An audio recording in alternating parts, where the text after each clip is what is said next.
Hey, it's Philip Galinsky back again with your vostudio.com. And yes, I threw you a curveball. We're in the black. We're talking today about self-directing. The remote audition process is upon us. So you're going to have to learn how to audition from home, and after you put in your takes, to just listen to yourself, change your headspace, and be the casting director, and listen to your takes and say, yeah, that's the one I want to submit.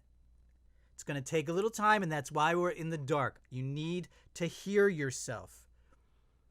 You need to know your strengths and weaknesses. For me, for audiobooks, my strengths are short stories, comedies, and kids stuff. I'm not going to do long things. I don't do narration. That's not my strength. But experience different scripts so you can figure out when you're listening to yourself what works and what doesn't work. There's a great site called acx.com. The letter A, the letter C, the letter X.com.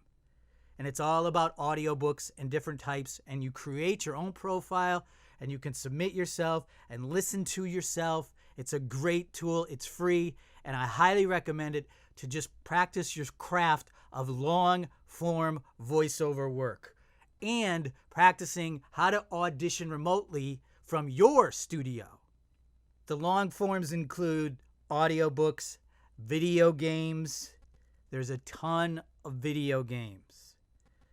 And you have to remember in that there is some forms of improvisation. So you'll want to look at different scripts and see where there's parts that you can improvise a little bit, not a lot, because you don't want to super change the script. And finally, animation.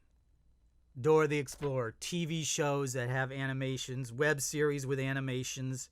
There's a bunch of that work out there. Remember, when you do an animation, 99% of the time they want you to slate your name as the character. So they want that full embodiment. So that's why we're staying in the dark right now. You want the full embodiment of the character in an animation or a video game, and you have to hear that and trust yourself that it is. When you're doing audiobooks, it's the same process.